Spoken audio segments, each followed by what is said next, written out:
नमस्कार भी सभी लोगों को। आइए जल्दी से कमेंट में मोस्ट वेलकम है जी। हाँ जी, बताइए।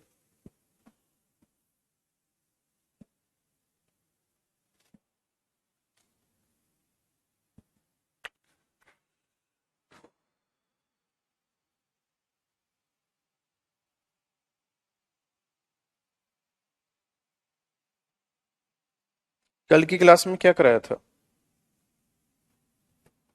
हम्म। कमेंट थोड़े से जूम आउट कर। आ नहीं रहे स्क्रीन पे।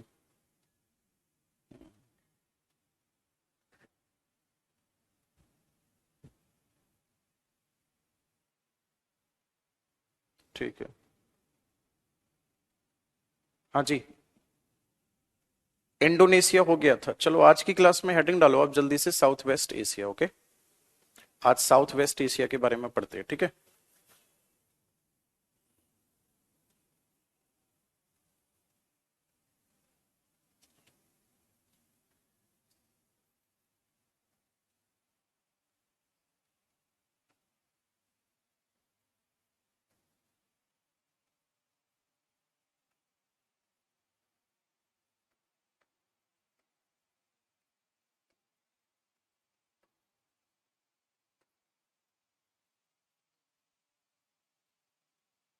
साउथ वेस्ट एशिया हिंदी में इसी को कहा जाता है।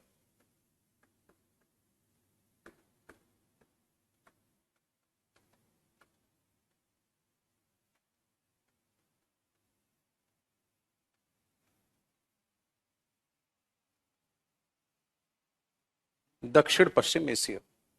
ठीक। साउथ वेस्ट एशिया की अगर मैं बात करूंगा तो ये कहां पर है, तो आपका आंसर होगा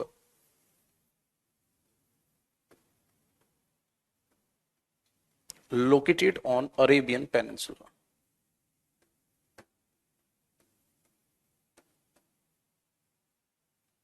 ये कहां पर है? तो ये है सर अरब प्रायद्वीप पर स्थित है।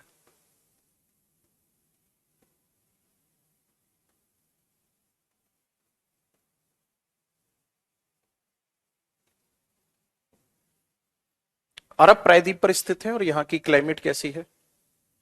क्लाइमेट की अगर मैं बात करूंगा तो यहाँ की जो क्लाइमेट है वो क्लाइमेट कैसी है, तो आपका आंसर होगा क्लाइमेट है यहाँ की ट्रॉपिकल, ट्रॉपिकल ड्राई क्लाइमेट।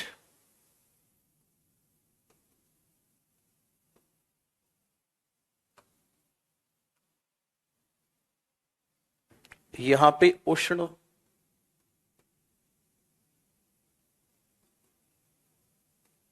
उष्ण और शुष्क जलवायु है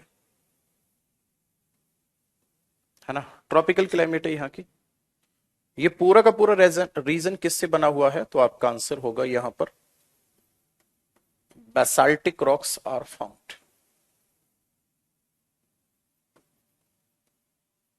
है ना। यहाँ पर क्या होता है? Basaltic rocks are found.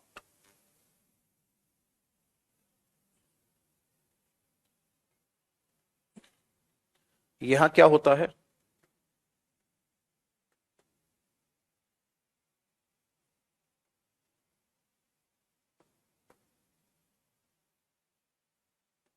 Basalt चट्टान पाई जाती है, ठीक है ना। बेसाल्टिक रॉक्स आर फाउंड, यहाँ पे बेसाल्ट चट्टान पाई जाती है। बात क्लियर है यहाँ तक? चलो, अब इस साउथ वेस्ट एशिया की अगर मैं बात करूंगा या अरेबियन पेनिनसुला की अगर मैं बात करूंगा, तो ध्यान से समझना मेरी बात को। इसमें दो चार पॉइंट और लिख लेते हैं। साउथ वेस्ट एशिया वाला जो रीजन है, यहाँ पे रेनफॉल कितनी होती है? तो रेनफॉल जो होती है यहाँ पे, ध्यान से समझना, अगर मैं इसके नॉर्थ पार्ट की बात करूंगा और साउथ पार्ट की बात करूंगा तो दोनों में डिफरेंस पाया जाता है। इसका जो नॉर्थ पार्ट है यहाँ पर रेनफॉल कितनी होगी? नॉर्थ पार्ट में जो रेनफॉल होती है ये होती है something about 25 to 50, sorry, less than 25 centimetre. और ये होती है 25 से लेकर के 60 सेंटीमीटर के समथिंग अबाउट। यानी कि जो दक्षिणी भाग है, दक्षिणी भाग पर क्या होती है? रेनफॉल अच्छी खासी हो जाती है। वहीं अगर मैं बात करूंगा रिलीफ की, तो जो सदर्न रीजन है या साउथ रीजन है या साउथ पार्ट है, इसका साउथ पार्ट कैसा है, तो आपका आंसर होगा ये है माउंटेनियस। साउथ पार्ट कैसा है इसका, माउंटेनियस है। यानी कि हिंदी में लिख सकते हैं हम, दक्षिणी भाग कैसा है, दक्षिणी भाग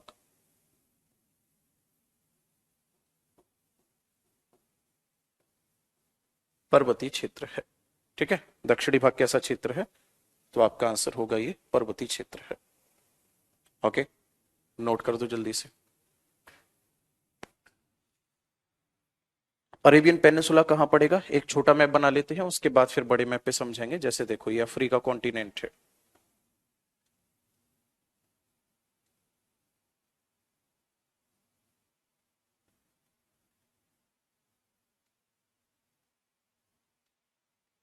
ये तो इंडिया हो गया हमारा। इंडिया से ऊपर की तरफ अगर हम जाएंगे,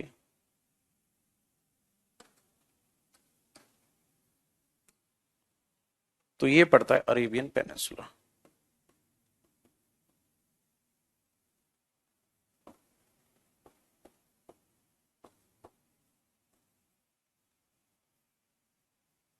नोट करो इसको जल्दी से। अभी क्लास शुरू हुई है, थोड़ी देर पहले।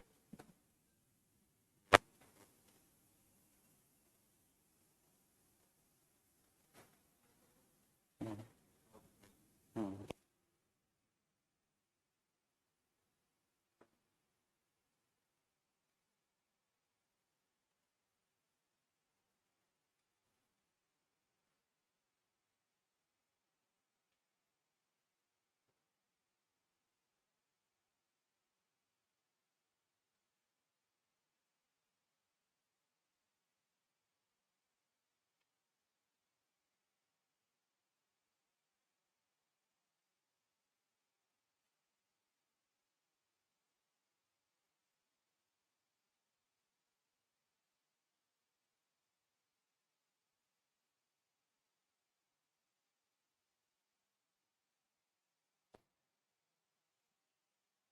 हो गया, आगे बढ़ जाए, चलो।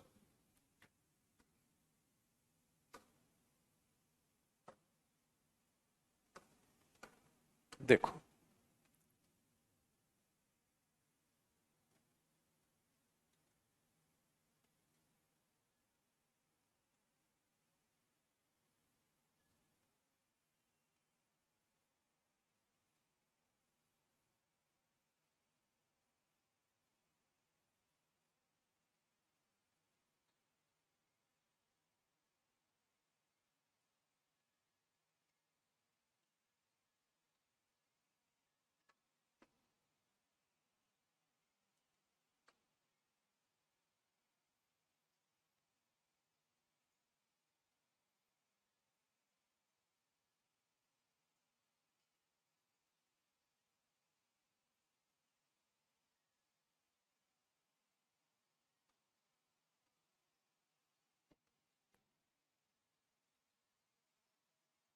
यहाँ पे ये वाला जो पार्ट है, इसको क्या कहा जाएगा,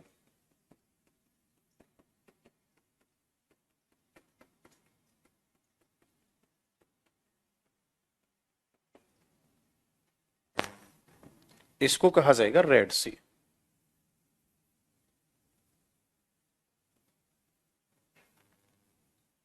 ठीक है,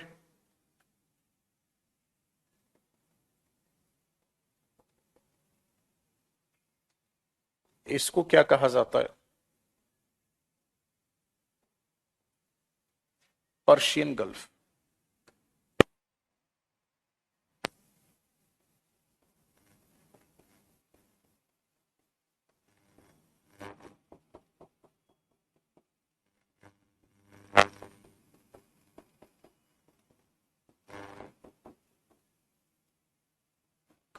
इसको क्या कहा जाता है,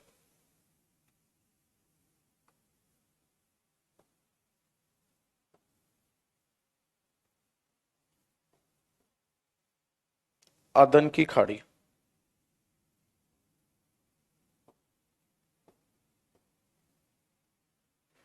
है ना। इसको कहा जाएगा फारस की खाड़ी।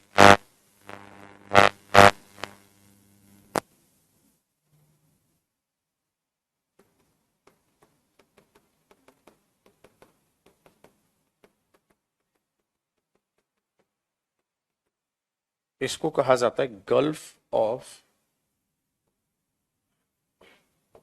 ओमान।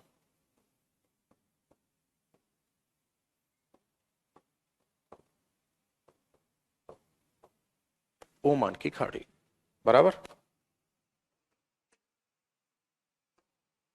अब यहां पे कुछ जल संधियां हैं। एक जल संधि तो यहां पे होगी, एक जल संधि यहां होगी।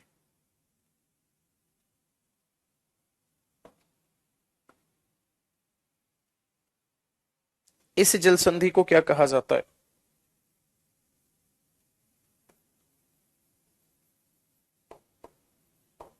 बाव अल मांडे।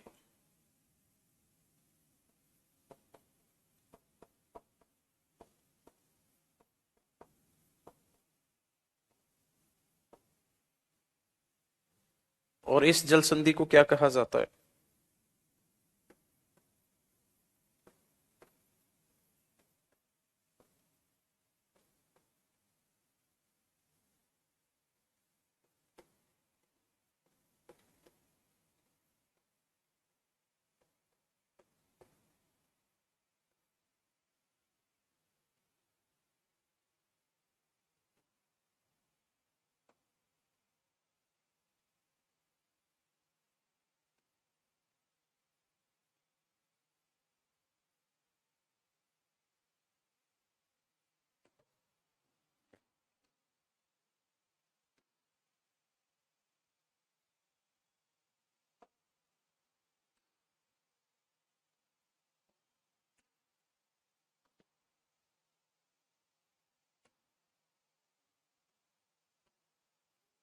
ये अलग अलग रीजन में हमने इसको डिवाइड कर लिया, ठीक है।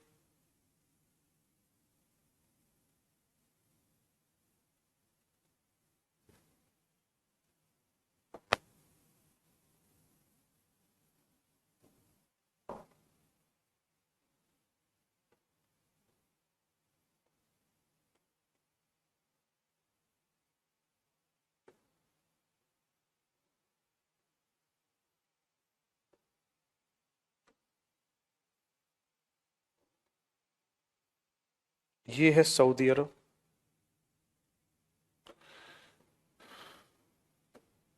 ये होगा ईरान, ईरान नहीं, इराक। ये है जॉर्डन,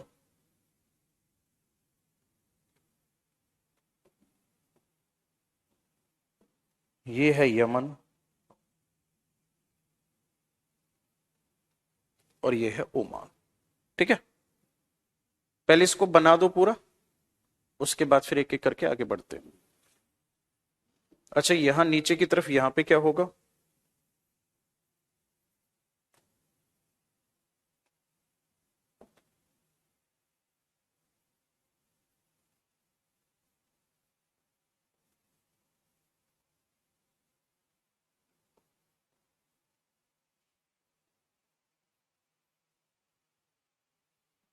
यहाँ नीचे की तरफ है अरब सागर, ठीक। एक पॉइंट और यहीं पे समझ लो, यहाँ पे ये वाला भाग जो है इसको अलग नाम दिया जाता है।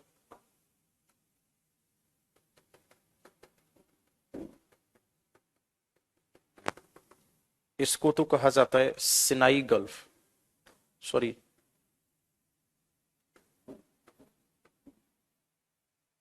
इसको कहा जाता है सुएज गल्फ।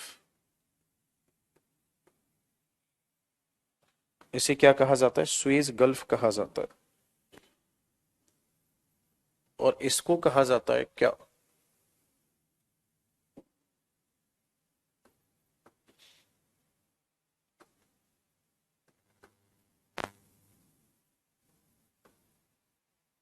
अकावा गल्फ।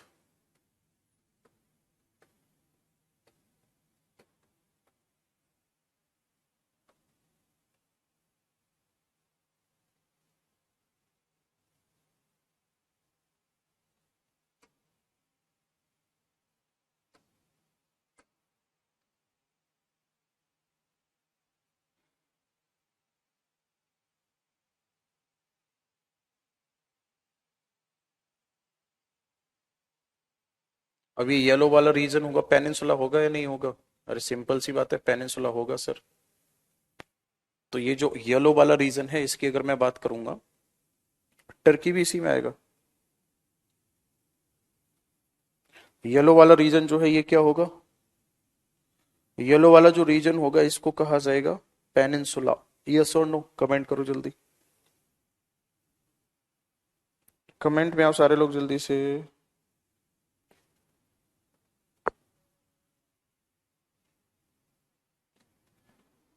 हाँ जी। इसको क्या कहा जाएगा?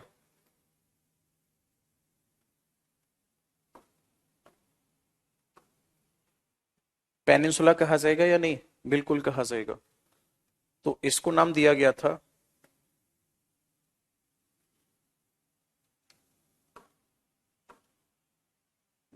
Shehnai peninsula.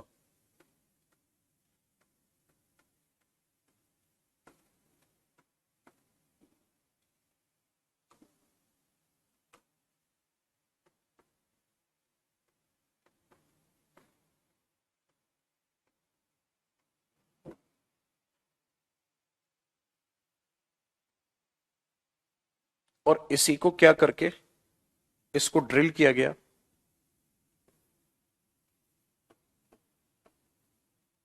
Cut to construct.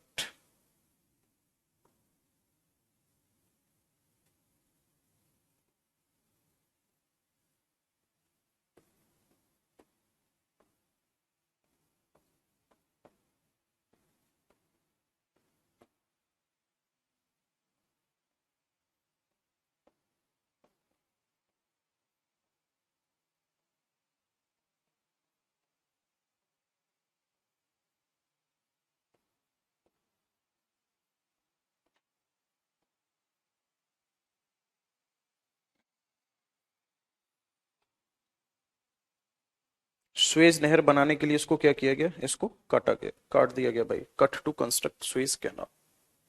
ठीक है। इसी को काट के ऊपर की तरफ स्वेज कैनाल निकाली गई। पहले पूरा मैप बना दो जल्दी से, फिर आगे एक एक करके पढ़ना शुरू करते हैं इसको।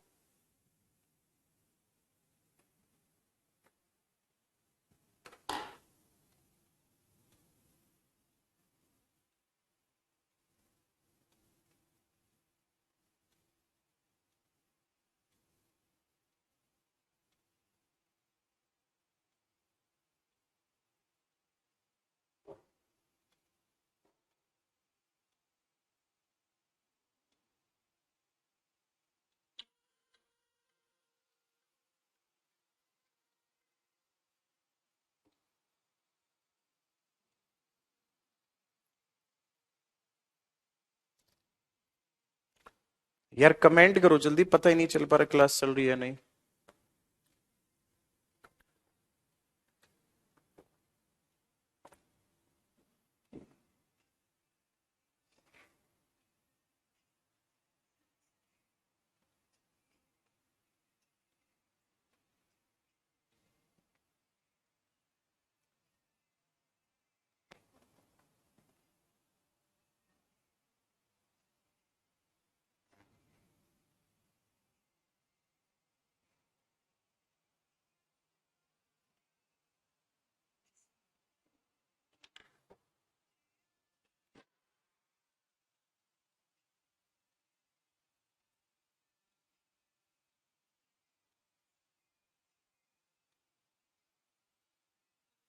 हम्म।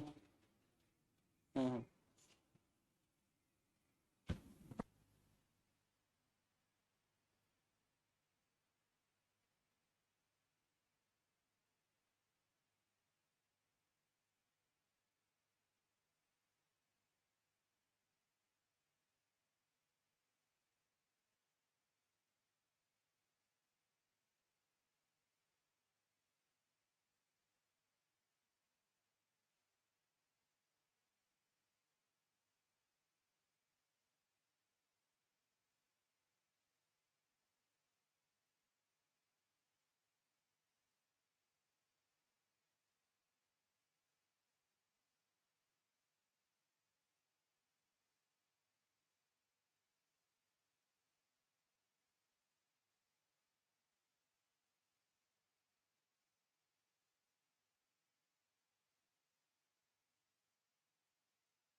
कोई बात नहीं है।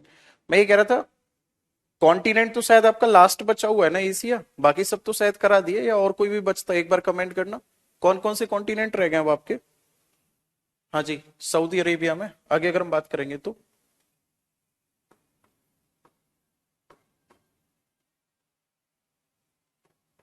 रेनफॉल कैसी होती है यहाँ पे? Very low.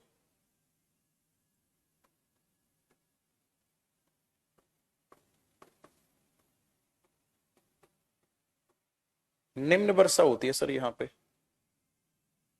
निम्न वर्षा होने के कारण यहाँ पे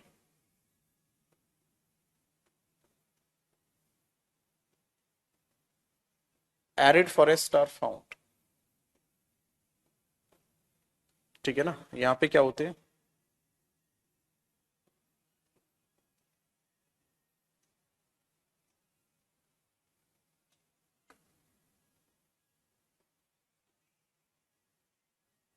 मरुस्थली वन पाए जाते हैं, एरिड फॉरेस्ट पाए जाते हैं। बात क्लियर है?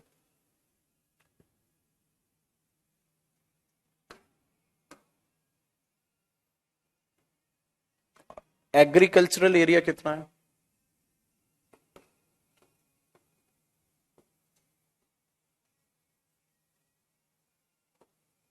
एग्रीकल्चरल लैंड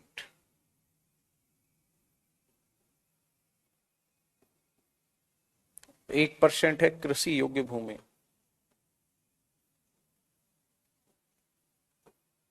ठीक है ना, कृषि योग्य भूमि कितने परसेंट है? 1% है। बात क्लियर है यहां तक? चलो, इसके बाद फिर नेक्स्ट अगर मैं बात करूंगा सऊदी अरेबिया की, तो इसकी कैपिटल क्या है? बताना जरा, कैपिटल क्या है?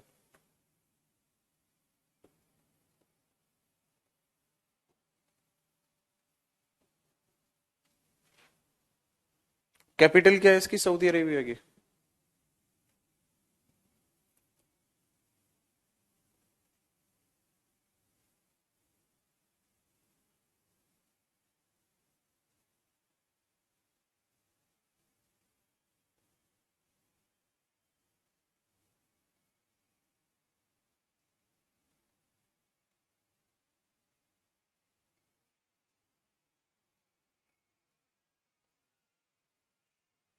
रियाद।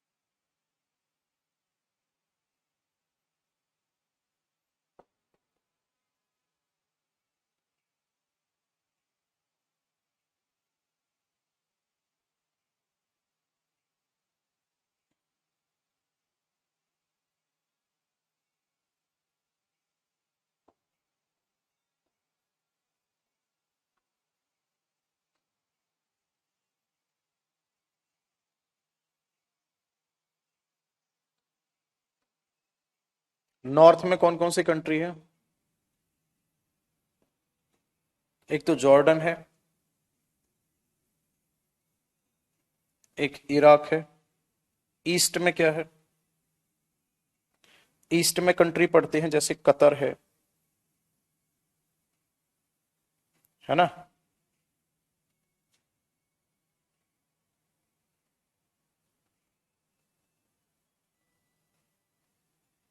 एक से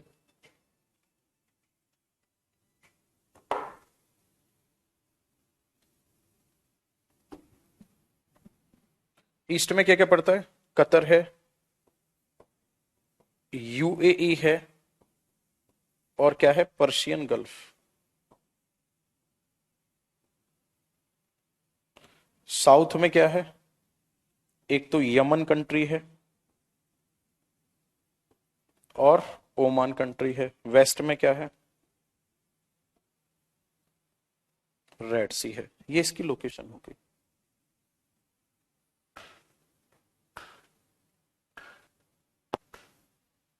कुवैत भी ईस्ट में ही पड़ेगा।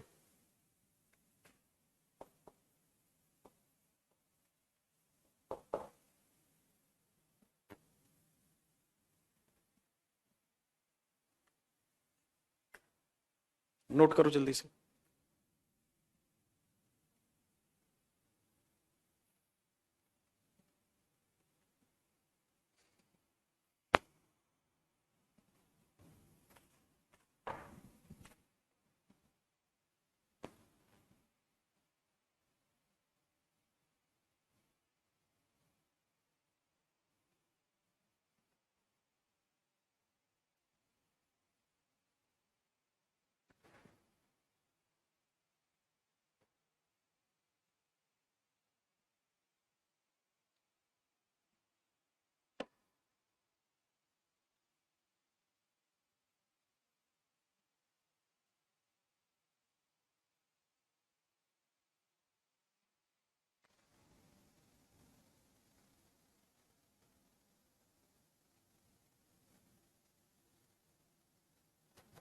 हो गया? चलो,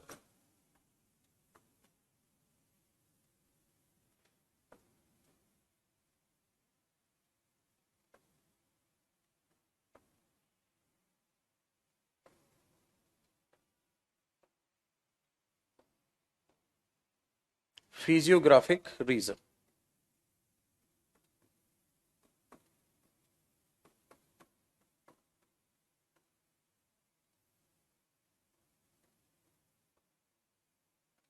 भूभौगोलिक क्षेत्र।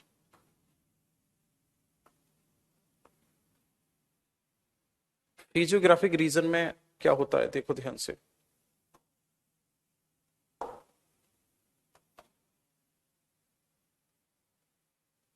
सबसे पहले बात करते हैं माउंटेन की।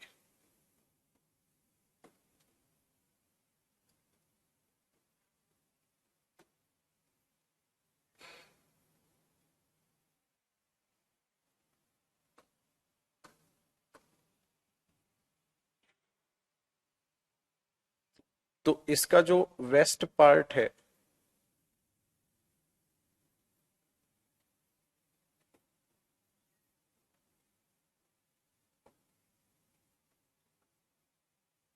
West part of country,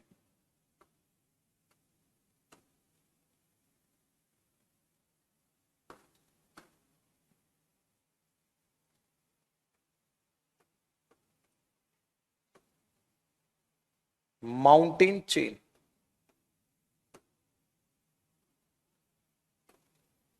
is located, है ना। जो पश्चिमी भाग है,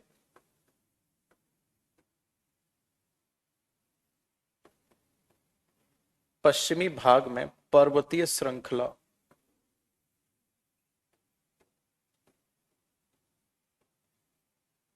पर्वतीय श्रृंखला स्थित है।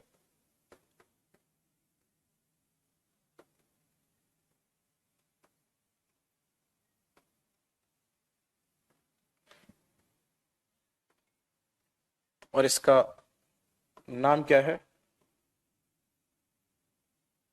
नोन एज सरावत,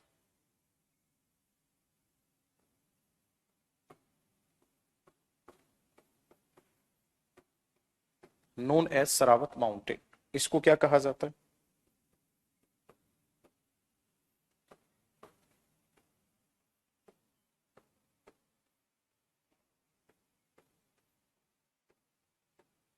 इसे कहा जाता है शरावत पर्वत। ठीक, इसको क्या कहा जाता है? शरावत पर्वत कहा जाता है। बात क्लियर है?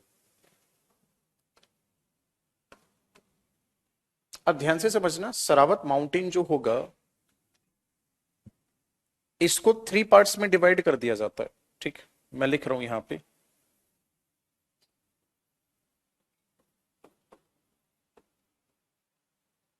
It divided in 3 parts.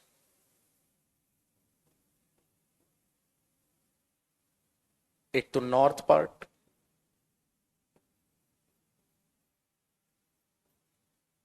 एक होगा मिडिल पार्ट,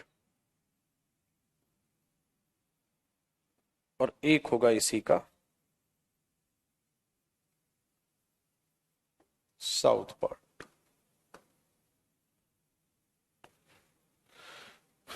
नॉर्थ पार्ट कहां पर है? ये है सऊदी अरेबिया में।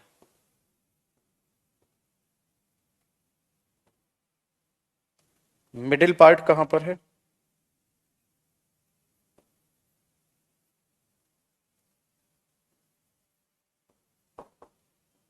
South of Saudi Arabia. South part कहां पर है?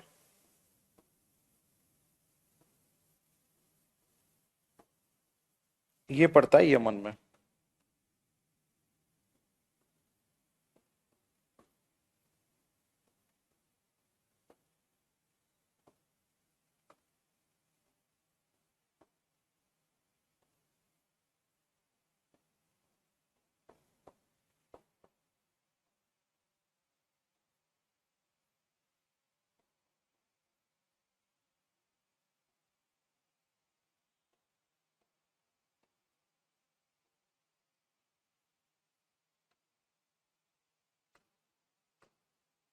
नॉर्थ पार्ट जो है इसको किस नाम से जाना जाता है?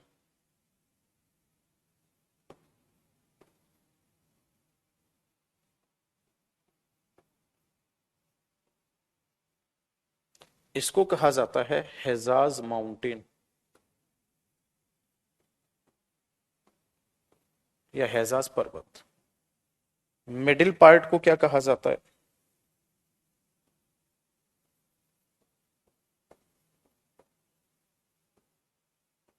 इसको कहा जाता है अशीर पर्वत।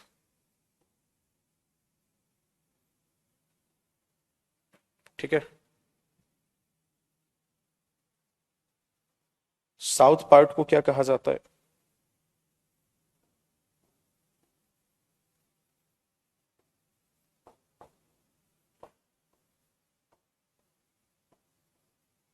सरावत अल यमन। तीन भागों में इसको विभाजित कर दिया गया। बात क्लियर है? अब इसकी कंडीशन क्या है?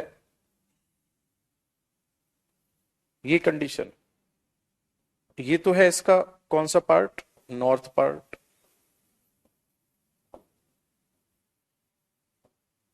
और ये है इसका साउथ पार्ट। मेरा कहने का मतलब ये है कि इसकी height north to south increase होती है। ठीक है ना? नॉर्थ टू साउथ हाइट क्या कर रही है? इंक्रीज हो रही है। नोट करो इसको जल्दी से।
मैं ये कह रहा था, एक बात समझ लो ध्यान से।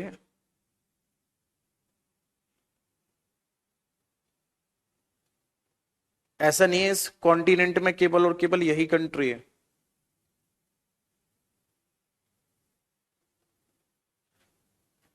अजरबैजान भी इसी में आएगा, टर्की भी इसी का पार्ट है, इसराइल भी इसी का पार्ट है, सीरिया भी इसी का पार्ट है, लेबनान भी इसी का पार्ट है। बट पॉसिबल नहीं है ना कि एक साथ सारे के सारे कंट्री को कंप्लीट करा दिया जाए। एक एक करके ही तो उठाया जाएगा। एक्स्ट्रा दिमाग मत लगाया करो, जो चीजें पता होती हैं उन चीजों को नहीं पूछते।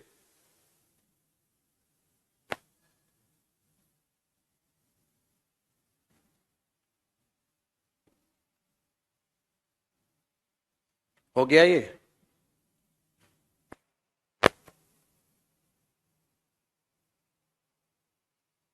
अब देखो जो असीर माउंटेन है इस पे क्वेश्चन आ चुका है एक बार कि असीर पर्वत कहाँ स्थित है।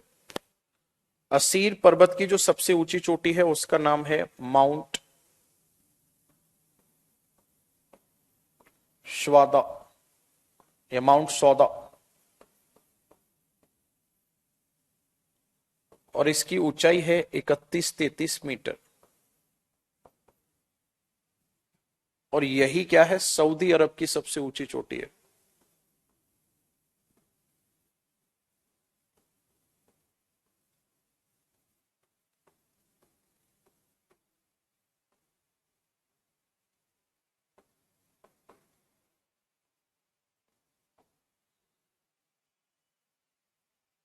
इसकी अगर मैं बात करूंगा तो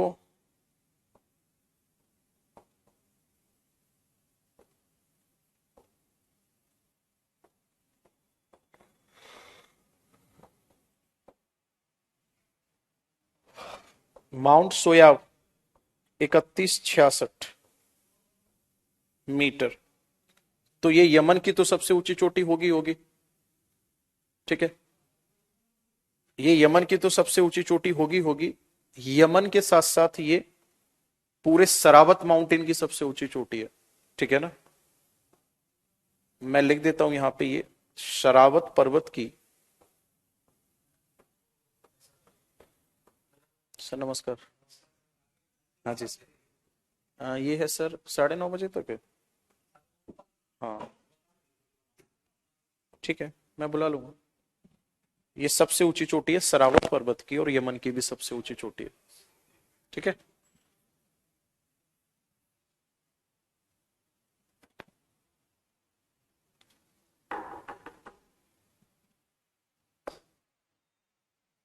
अच्छा एक बार कमेंट में ना कितने लोग लाए वो।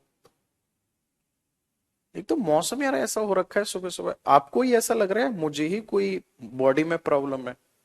ऐसा नहीं होता सुबह सुबह लगता हो भाई 10 मिनट और सो लेते हैं, हैं? बारिश बारिश सी बाहर देखो, अंधेरा। अब सुबह देखा भाई इतना शानदार सा मौसम हो रखा था। अभी जब मैं आया हूँ अभी भी चारों तरफ एकदम ऐसा अंधेरा अंधेरा सा। बारिश हो रही, बाहर हरे हरे पेड़ दिखाई दे रहे, बस बाहर बैठ के चाय पीते रहो।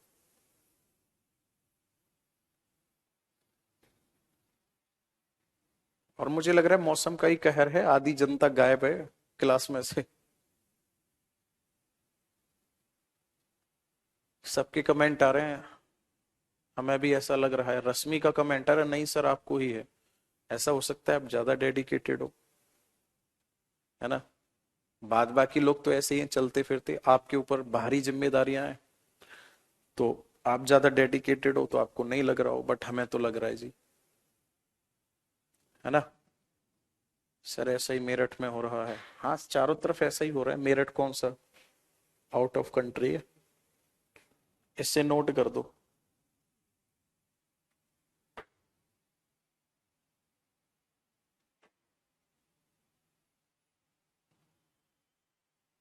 अच्छा अभी 2-4 मिनट में भी जयदीप सर आएंगे एक बुक का अनाउंस करने के लिए, अच्छे से वेलकम करना है उनका। कमेंट की भरमार कर देना, खुश हो जाए एकदम है। एक्चुअल में उनकी बुक आई हुई है, काफी मेहनत की है उन्होंने अपनी बुक पे, इंग्लिश की बुक है। और आप में से कोई यूपीएससी का एग्जाम देता है तो उसके लिए बेनिफिशियल है, मतलब ग्रामर की बहुत अच्छी बुक है उनकी, और काफी अच्छे टीचर हैं, काफी लंबे टाइम से अ, अपने फील्ड में बहुत बेहतर परफॉर्मेंस रही है सर की। काफी ऑफलाइन भी बड़े बड़े बैच बनाए हैं, तो वो अपनी बुक लेकर आए हैं, ठीक है। तो पहले सुनना समझना, और जरूरी नहीं है कि, मतलब ऐसा नहीं है कि आपको जबरदस्ती वो किया जा रहा है। आप सजेस्ट कर सकते हो, जो भी आपके साथ का कोई क्लासमेट है, आपके घर में कोई भाई बहन है एसएससी की अगर तैयारी कर रहा है, तो उसके लिए काफी मतलब बेस्ट है।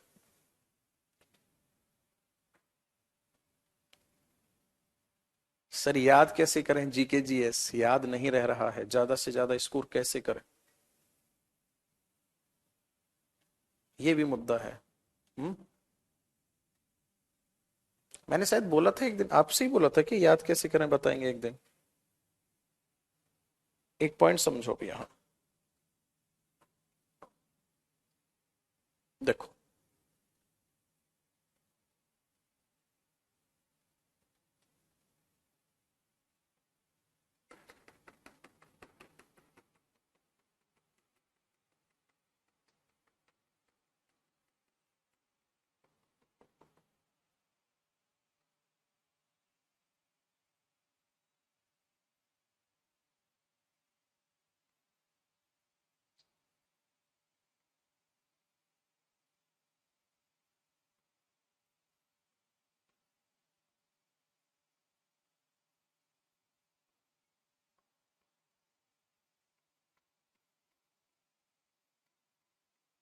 ये 3 माउंटेन है।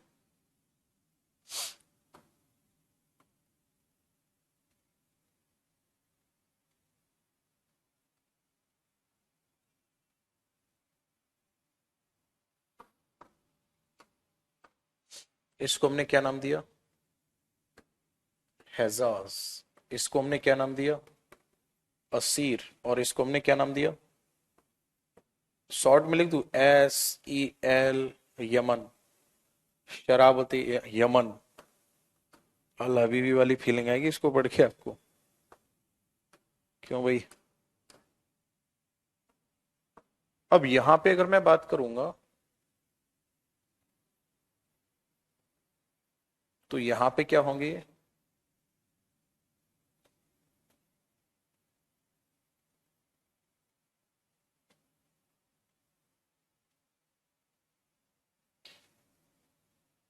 यहां पे क्या है? These are coastal plains.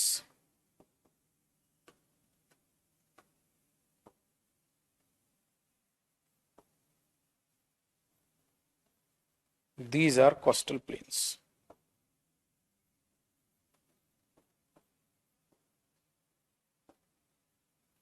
ये तटीय मैदान है और इन तटीय मैदान को क्या कहा जाता है?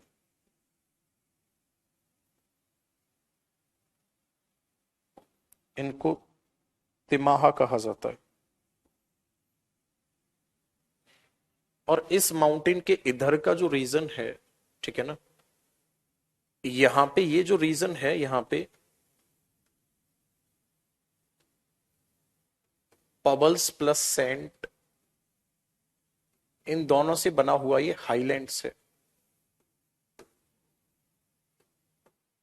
यानी कंकड़ और बालू से बना हुआ क्षेत्र है।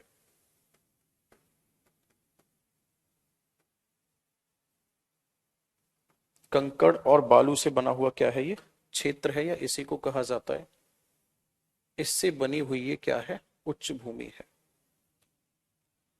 अब इससे बनी हुई जो ये उच्च भूमि है, इसी उच्च भूमि को क्या कहा जाता है? कॉल्ड।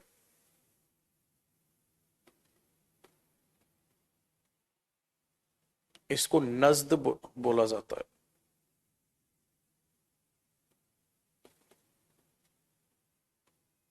यानी ये माउंटेन का कौन सा पार्ट हो गया? ये हो गया ईस्ट पार्ट। हाँ या ना? अच्छा, ऑन है, मुझे लगा माइक फिर ऑफ हो गया। ठीक है। नेक्स्ट अगर मैं बात करूंगा तो इसी में अगला पॉइंट होगा, ये ईस्ट पार्ट हो गया। ये किससे सराउंडेड है?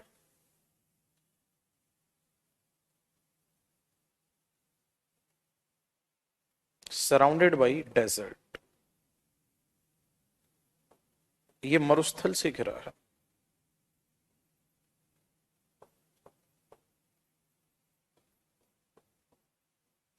ठीक। और जो असीर माउंटेन और हेजाज माउंटेन है ना, इसके यहां इस वाले एरिया में, इधर लिख देता हूं मैं, यहां पे क्या होता है? Gold reserve found.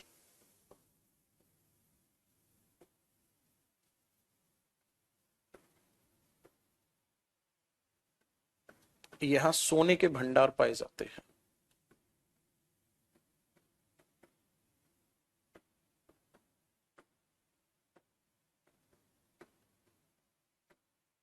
यहां पे क्या होता है? सोने के भंडार पाए जाते हैं।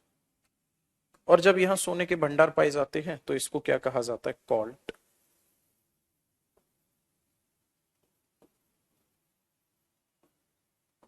Cradle of gold.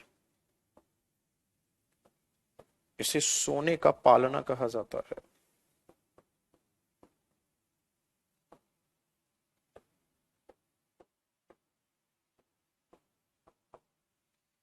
और ये कहां पाए जाते हैं? मक्का क्षेत्र के आसपास।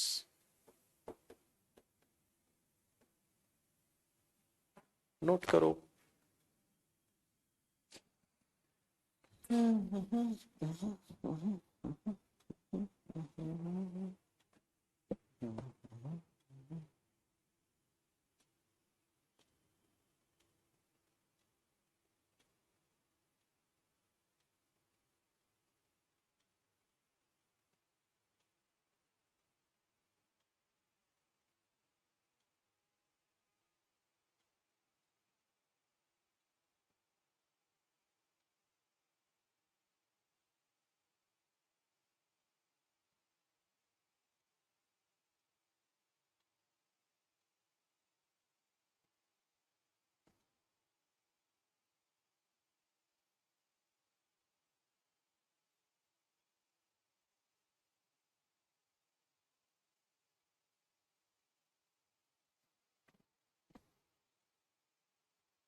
हो गया।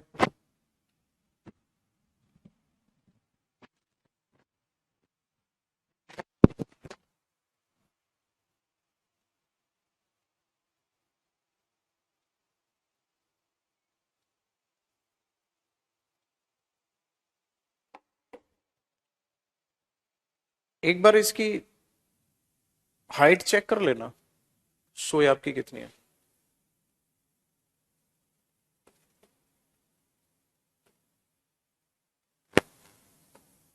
ठीक है, ठीक है, मैं कमेंट पढ़ लिया मैंने, चेक कर लूंगा मैं। 1 मिनट में सर को बुला लूँ, ठीक है, सर को बुला दी।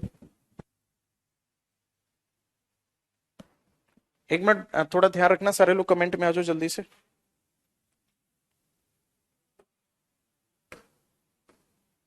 बाकी इस पे ड्रॉ कर लेना ये माउंटेन जो है, जल्दी से आ जाओ भाई कमेंट में।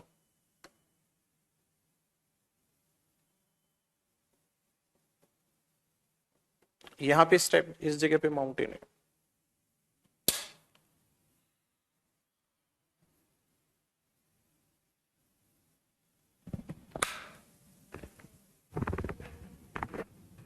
हाँ जी।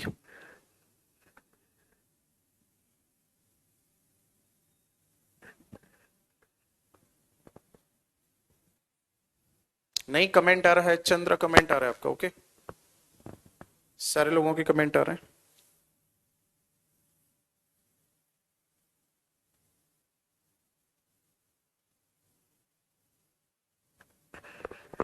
आपका बिहार जीके का बुक कब आएगा? आएगा जब बता देंगे, फिलहाल मैं तो नहीं आ रहा। ओके। अच्छा, इसके नोट्स निकाले थे ज्योग्राफी स्पेशल के?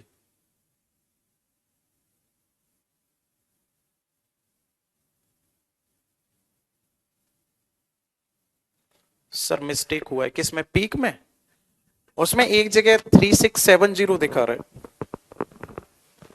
जो सोयाब की पीक है ना, सोयाब पीक की हाइट जो है वो चेक कर, मैं एक बार कंफर्म कर दूंगा उसको। मैंने लिखा है 31666।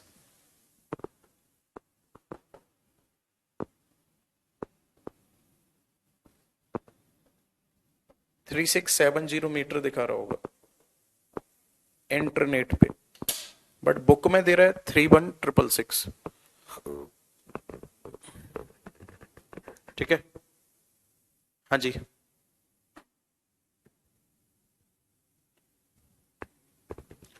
किसी का कोई डाउट?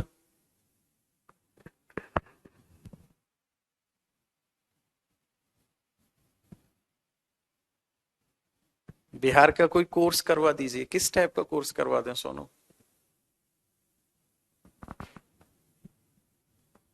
हाँ,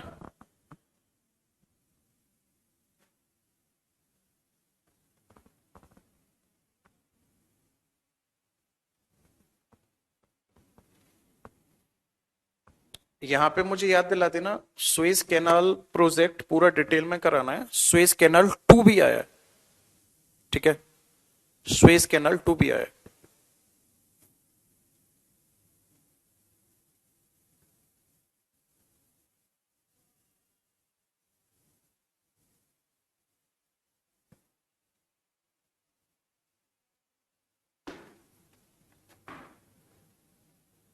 एक्चुअल में जो सुएज कैनाल है ना, उसमें ट्रैफिक ज्यादा रहता है, तो उस ट्रैफिक को सॉर्ट आउट करने के लिए सुएज कैनाल प्रोजेक्ट 2 की शुरुआत की गई है। कि भाई ज्यादा ट्रैफिक हो जाता है, मतलब एक तरह से यूं कह लो कि अब बाईपास निकाल दिया गया उसी को, तो बाईपास निकालने के चक्कर में उसी को सुएज कैनाल 2 प्रोजेक्ट के नाम दिया गया।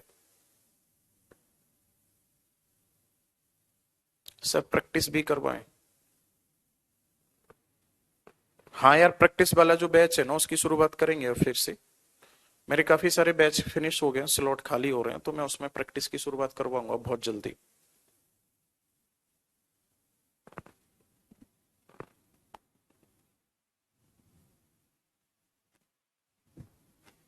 एक सेकंड, एक सेकंड।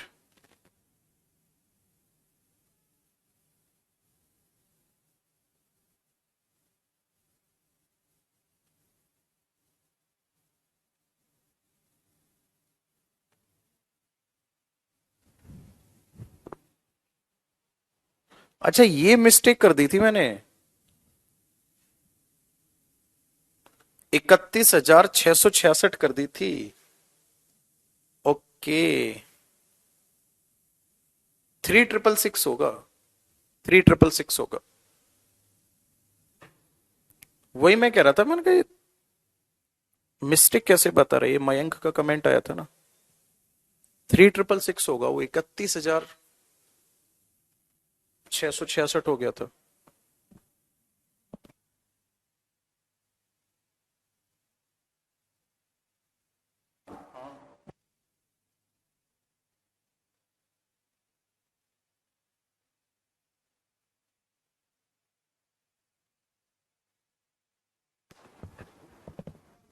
हाँ जी। अरे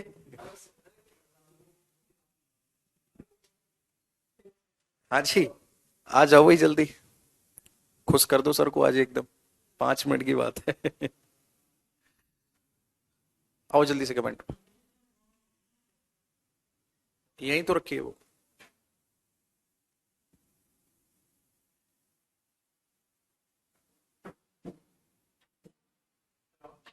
शाम को ये रखी थी। अरे रातों को किताब में आ गई, इसमें देखना नहीं था? अच्छा, ऊपर क्या था? हाँ, फटाफट लेके आ। अच्छा। हाँ जी, देखो मैंने अभी आपको बताया भी था, जो जयदीप सर है हमारे, उनको अनाउंसमेंट करना है अपनी बुक का, और बुक लिखी है उन्होंने लगभग सर कितना, 1 साल का तो टाइम लग गया होगा। 1 साल से बड़ी शिद्दत के साथ सर ने बहुत मेहनत से बुक को तैयार किया है।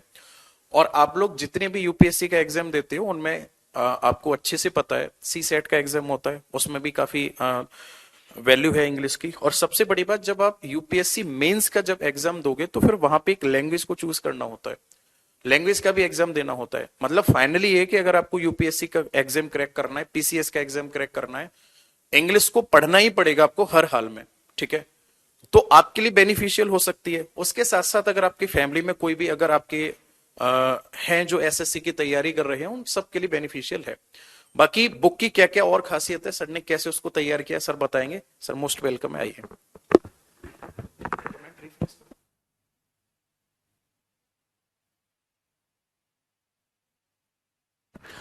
Good morning, all of you. Good morning, Ji. Good morning. So this is the batch for UPSC candidates. So I'm really happy to announce you that बच्चे आप लोग ज़्यादा सीरियस वो होते हैं कैंडिडेट यूपीएससी कैंडिडेट को तो हम वैसे भी ज़्यादा रिस्पेक्ट करते हैं। मेरा भी ड्रीम था हम भी कोचिंग वोचिंग लेते यूपीएससी की और जो है कामयाब होते। बट बेटा उस टाइम पे होता क्या था ना, फैमिली बैकग्राउंड हम सबका ऐसा होता था डियर कि पैसे नहीं होते थे यार कोचिंग के। एक कभी कभी बच्चा पूछता है अधूरा सपना क्या है, या करीब करीब हम सारे साथियों का शायद एक अधूरा सपना यही रहा होगा सर अपने टाइम पे, कि हम लोग यूपीएससी की कोचिंग करना चाहते थे यार। और भगवान की दया से शायद हम लोग कर भी लेते, क्योंकि मजदूरों की तरह मेहनती अब भी हैं और मजदूरों की तरह मेहनती तब भी थे, ठीक है? वही चीज आपके पास में बेटा देखो, बुक से पहले यही चीज मैं आपको एक अनाउंस करूंगा मेरे दोस्त की, जो आपको मिला है ना उसका ढंग से यूटिलाइज करना यार। क्योंकि बेटा कहीं ना कहीं बहाना मानो या कुछ भी मानो, मैं एटलीस्ट ये तो कह सकता हूं कि मैं कर सकता था, ये कोचिंग नहीं कर पाया, मेरे पास बहाना तो है। बहाना बोले या कुछ भी बोलो, आपके पास वो भी नहीं है। क्योंकि आपको कोचिंग भी मिल गई है, एक बहुत ही बेहतरीन कोर्स फी पे मिल गई है। तो बच्चे जी जान लगा देना यार, सबसे पहले ये मैं आपको बोलूंगा, बुक से पहले जी जान लगा देना चीजों को सीखने के लिए। और एक बच्चा हमारे पास है, कह रहा है जैसे इंग्लिश से डर लगता है। भाई डर तो ना हर चीज से लगता है। कोरोना आया डरे, अब डरा के दिखा दो कोई। तो उस टाइम पे नहीं कही थी किसने, मुझे याद नहीं, उस इंसान ने एक बड़ी अच्छी बात कही थी, कहता है जैसे जैसे आटा खत्म होता गया ना, घर का राशन पानी खत्म होता गया ना, कोरोना का डर भी खत्म होता चला गया। बेटा भूख ऐसी है, तो वही भूख ना जॉब के लिए पैदा कर लो, वही भूख जॉब के लिए पैदा कर लो। डर हर किसी चीज से अपने आप खत्म हो जाएगा मेरे दोस्त। सो आप सगलों से दो ही रिक्वेस्ट, आपके पास कोई बहाना नहीं है बच्चे कि आप आगे जाके क्या कहोगे कि मैं कोचिंग नहीं कर पाया वरना यूपीएससी निकाल देता है, फला फला एग्जाम निकाल देता। दूसरी बात याद रखिएगा, डरना इंग्लिश से नहीं, किसी भी सब्जेक्ट से नहीं है भाई। मेरे से पूछोगे तो मैं तो ये बोलूंगा मुझे जीएस से डर लगता है, फिर मैथ्स वाला टीचर बोलेगा इंग्लिश से डर लगता है, तो ये तो वही वाली बात होगी भाई। डरोगे किस चीज से? तो वही चीज है, जिस पे मेहनत कर लोगे वही चीज अच्छी हो जाएगी। इंग्लिश के पर्पज से अगर बातचीत करें डियर, तो आप लोग यूपीएससी की तैयारी करने वाले कैंडिडेट हैं, आप इस चीज को भी बेहतर से समझेंगे। जब एक बुक लिखी जाती है तो उसमें एफर्ट्स बहुत ज्यादा लगते हैं, ठीक है, और इस बुक में बहुत सारी मेहनत की गई है। मैं दिखाता हूं इस बुक की, जरा मोटाई भी देखेंगे तो आप उससे पता चलेगा। तो 1 साल करीब करीब मैंने इसमें लगा दिया अपडेट करने में इस बुक को। सो अब सबसे रिक्वेस्ट है, बुक को खरीद के रखना नहीं है छोटे, बुक को खरीद के प्रैक्टिस करने लग जाना है। और दूसरी बात, मैं आपसे रिक्वेस्ट एक ये भी करूंगा मेरे दोस्त, खाली यूपीएससी की तैयारी मत करना, तैयारी करो हर कॉम्पिटिटिव एग्जाम की। आपको ये पता है यूपीएससी में जितने भी टॉपर्स रहे हैं उनके आप रेशो निकालना, 90% ऐसे स्टूडेंट होंगे मेरे दोस्त जो सीजीएल निकाला होगा जिन्होंने, या बैंकिंग का एग्जाम निकाला होगा, या अदर कोई कॉम्पिटिटिव एग्जाम निकाला होगा, तब यूपीएससी निकाला है। तो घर वालों को भी अंधेरे में मत रखना, अपने आप को भी अंधेरे में मत रखना, ठीक है ना। यूपीएससी सबसे डिफिकल्ट, सबसे बेहतरीन एग्जाम है, तो छोटे मोटे चूजे तो निकले। अगर आपसे चूजे भी नहीं निकल रहे और जिद करके बैठे हो भाई साहब तेरा भाई यूपीएससी निकालेगा, ये भी तो गलत जिद है ना बेटा, ये भी तो गलत जिद है ना। मतलब एक 40 किलो का बंदा कह रहा है भाई साहब मैं 200 किलो वजन उठाऊंगा, यार गलत जिद पकड़ रहे हो ना।